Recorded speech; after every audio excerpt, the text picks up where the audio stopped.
Hello, and welcome to Why This Album Is the Balls.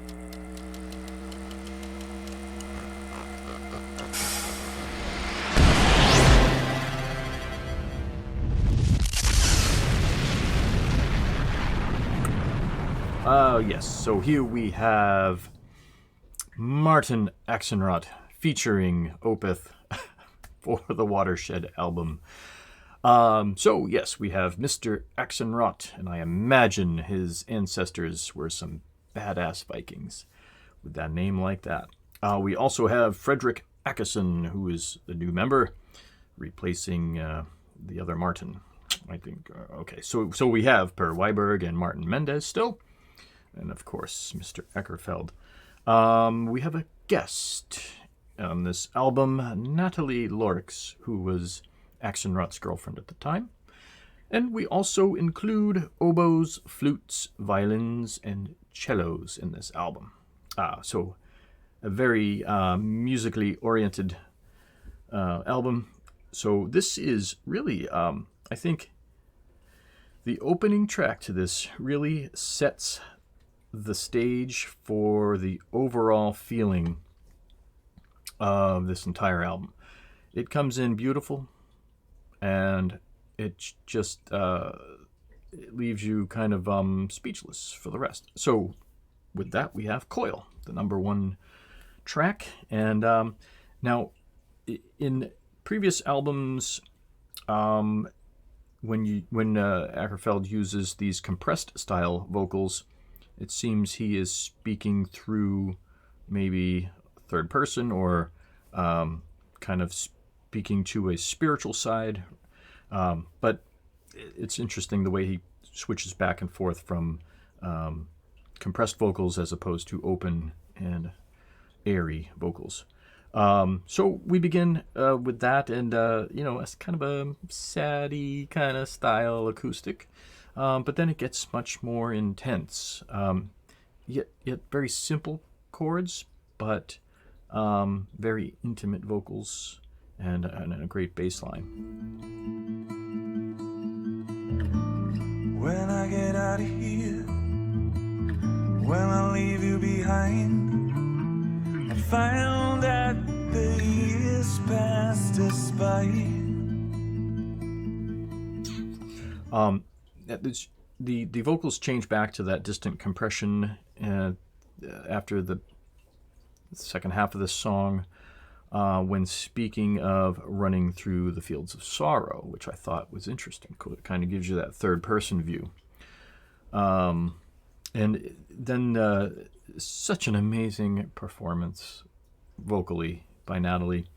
And also, too, I thought what was really interesting about these vocals was she changes from Ackerfeld's version from I to you. So kind of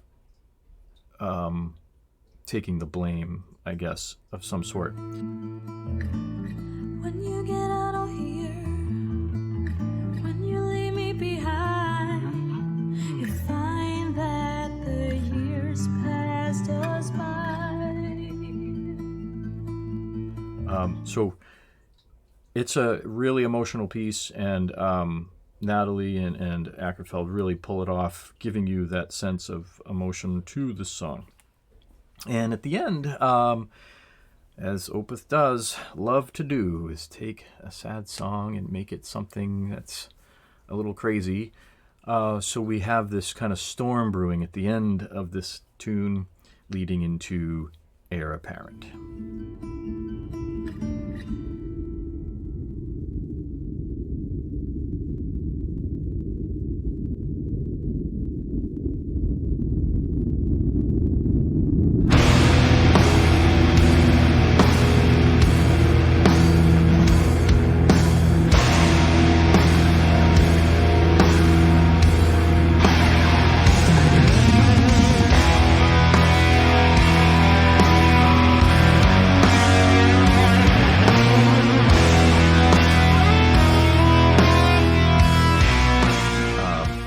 So when the storm hits, it hits hard. It's like a Sabbath bloodbath, like a Black Sabbath bloodbath.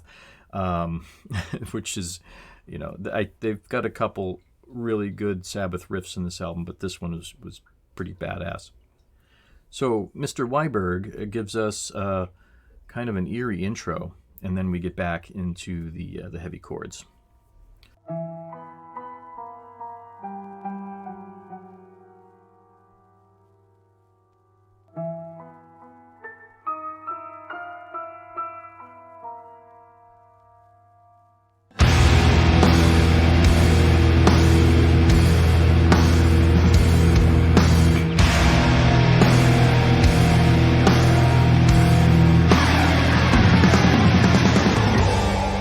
This section here, we take a hard dive into this prog style darkness before getting to the solo.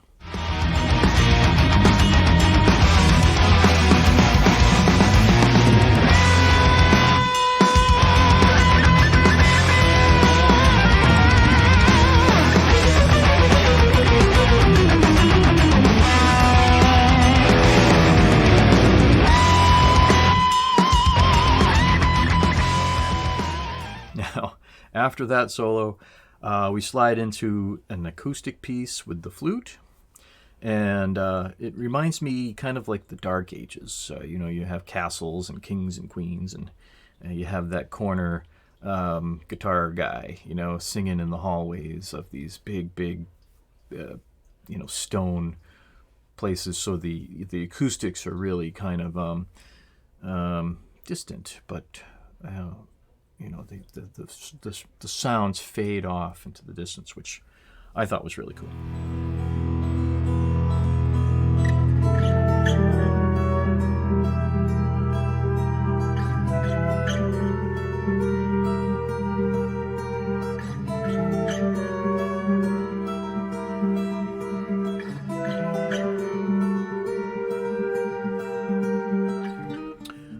Then it slams back into that double race madness and crazy riffs. Now here, it transitions into a whole different jam. Using the slide, the slide for another guitar solo. I thought that was really, really cool.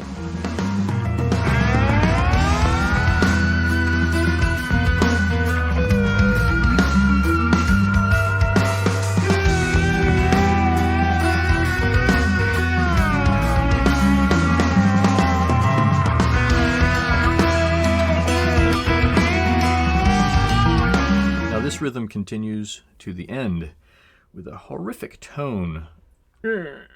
Makes me feel kind of funny.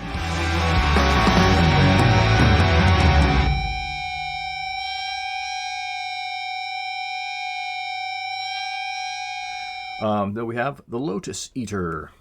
It starts off with a little hum, which I thought was really cool, and an oboe, I believe, before Mr. Axelrod drives this insane beat into madness.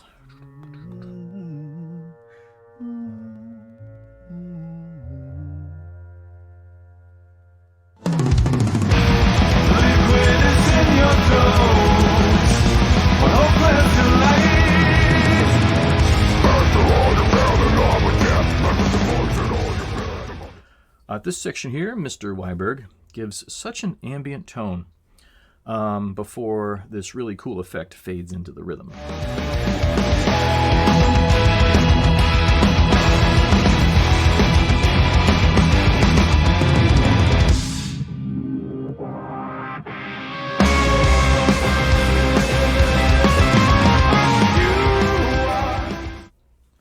Now here he also creates this off-key scale before the solo, which I thought was really cool.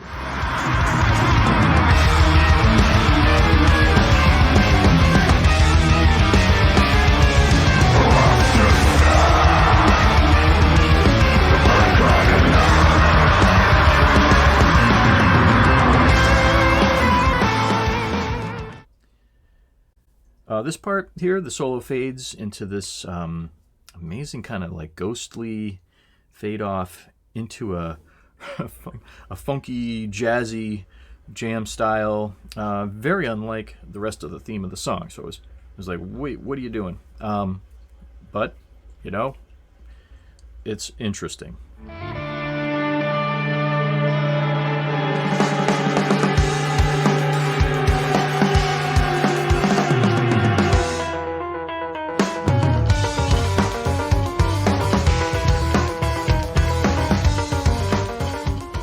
This section here, the vocals match up with the tones so well. Then back to the growls and the heavy riffs, and it just kind of ends with a sigh. Whew. I thought it was a fitting end to that song. And the love from my father was used by your father's son.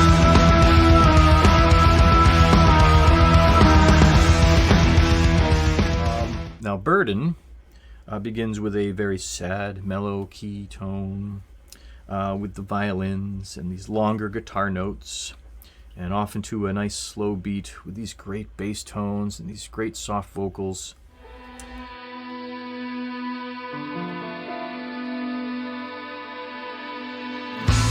I once upon a time carried a Buddha inside. And here, now these vocals kind of give way for Mr. Weiberg to have a kind of 70s style field day, which I thought was really cool.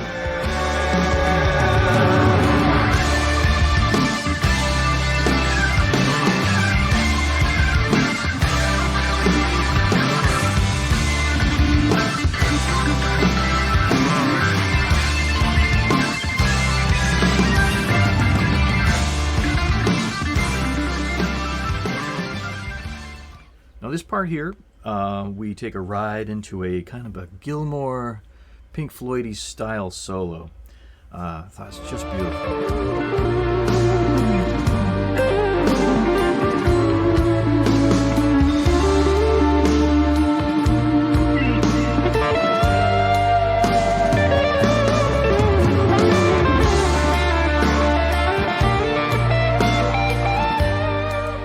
Fades off to a kind of a classic acoustic piece before the guys start tuning the guitar downward, which I thought was really cool. When I first heard that, I'm like, oh my god, I have never heard that before, and it just gave such unique character to the song, which was beautiful.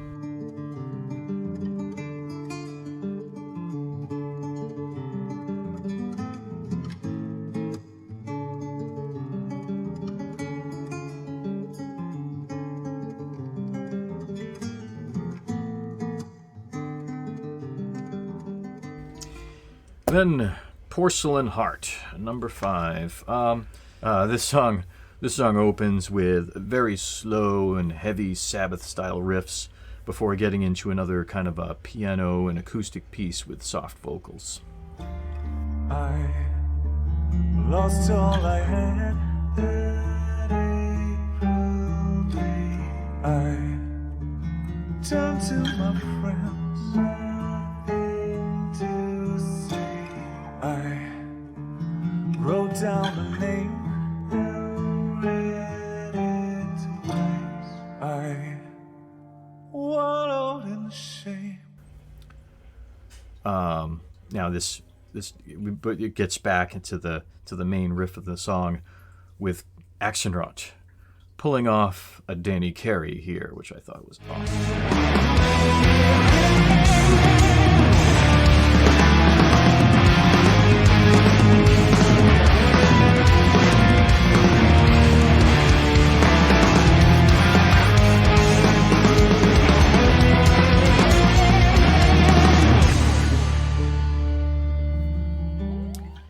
Now this section here, the vocals are soft but in your face, and then it spins into this great solo. Promised to stay until I went far away.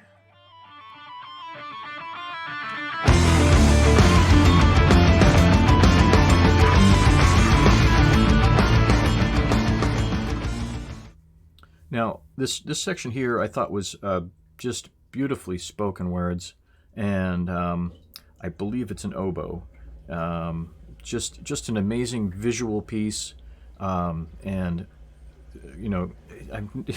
it's not often you hear an oboe in a metal band, but it just gave it that great atmosphere. Rest your head now.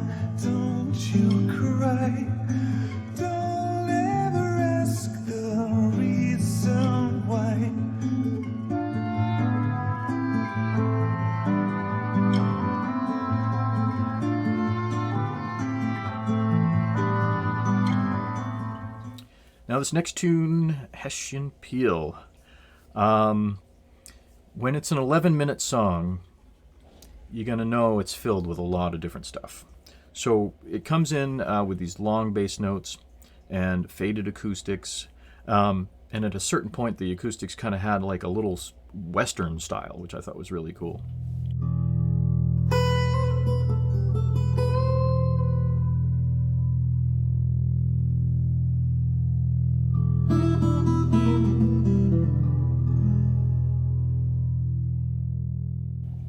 Now the main rhythm opens up with clean vocals and flutes, and these guitar tones are just so uplifting, except for one note. Now I'm curious as to what your feelings are about that particular feeling, because for me, it's uplifting, but then there's that one tone that kind of throws things off, and you're wondering maybe there's just something kind of hidden or something just unusual, something coming.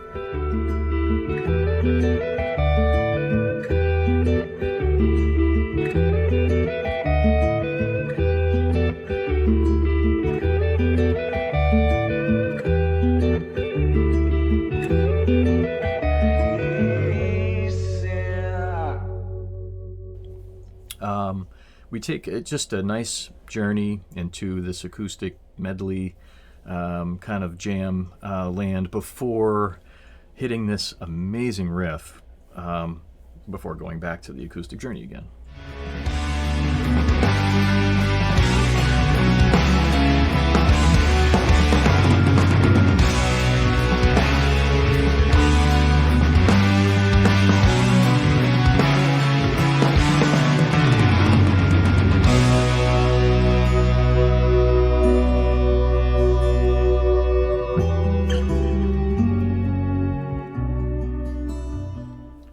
Now, as with every song that's of this length with Opeth, again, you're wondering when it's going to get crazy. Well, it happens here.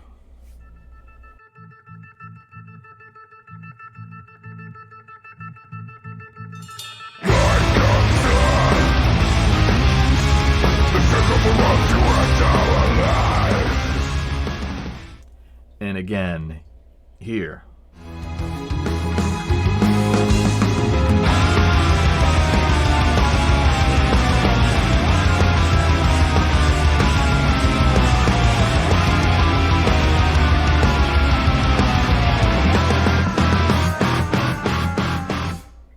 And again.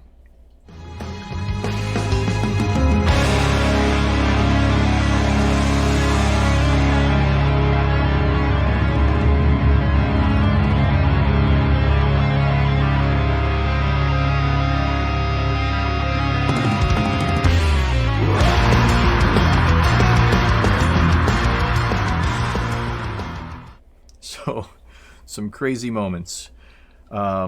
Which is awesome, but it ends in a strange Opeth way.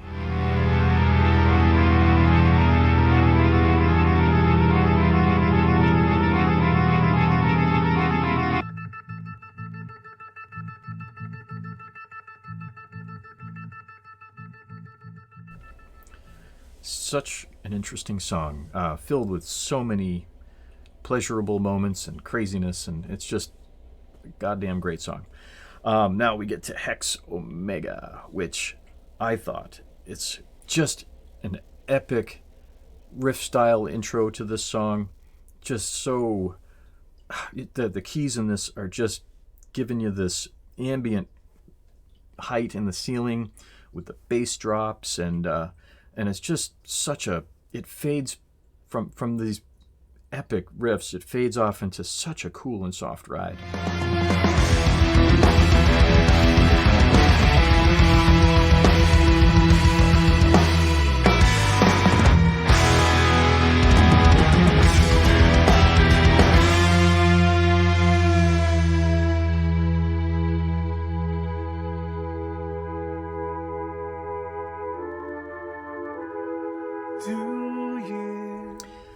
And then we get back to the hard and heavy, and then this amazing solo.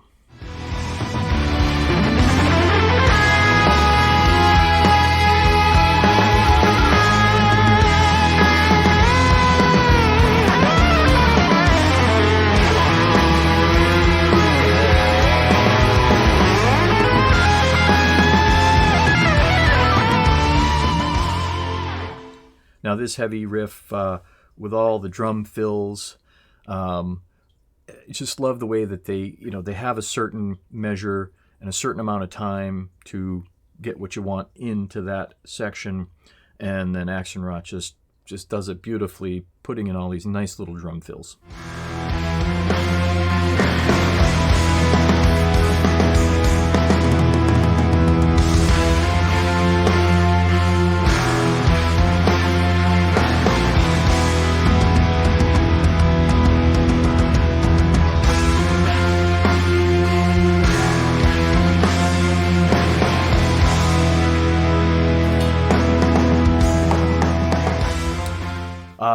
So what an album. It's really just filled with so much amazingness. Engineering-wise is absolutely fantastic. Now, I think at this point they're all doing it themselves. They're not relying on other... I think there's a few other people that helped in with the mixing and so forth, but I think at this point it is all pretty much Opeth doing all the recording and mixing and all that fun stuff. Now, there's also 3 bonus tracks, which I definitely recommend listening to. Derelict Herds, Bridge of Sighs, which is a Robin Trower cover, which is a name that you don't hear of very much. I think he was a late 70s style kind of solo artist, but fantastic guitar player. Then there's also Den Ständiga Resan. It's I believe... it's a cover from Marie Fredriksson, who I believe is a Swedish pop artist or Norwegian pop artist or Finnish pop artist, somewhere from around there. So interesting choice to do a cover with. So awesome stuff. Now this whole album is kind of, for me, based on a feeling of a relationship that's gone bad. Not that I think he was going through a bad relationship at this time, but he envisioned one.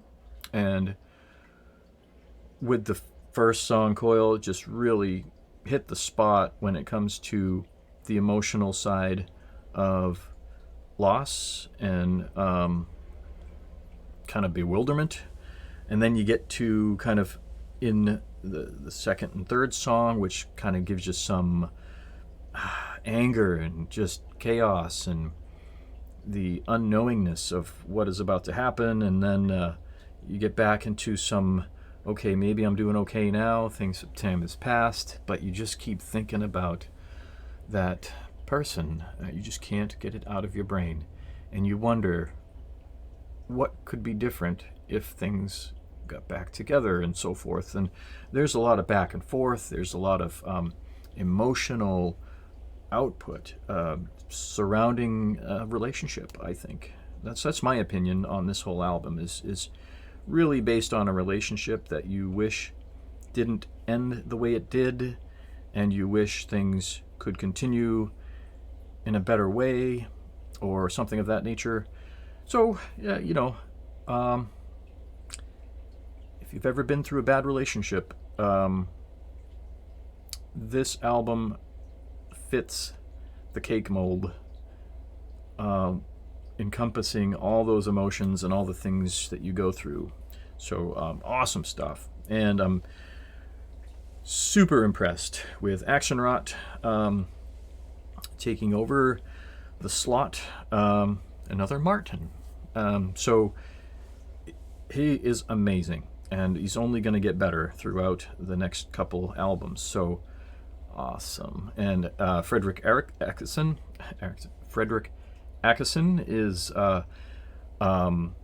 so far a great addition to this album. I think Fredrik and Michael have a great relationship where they share riffs and share solos, and they just seem to have just an amazing musical relationship, and I think it's just brilliant. And Weiberg, of course, is still cranking away his 70s style Wurlitzer sound, or not Wurlitzer, Mellotron. Yes, the Mellotron. So continuing off with those tones. So Awesome stuff. Awesome album. Can't get enough of this album. I listen to it all the time. So, well, thanks for watching, guys, and we'll get to the next edition sometime soon. So until then, cheerio.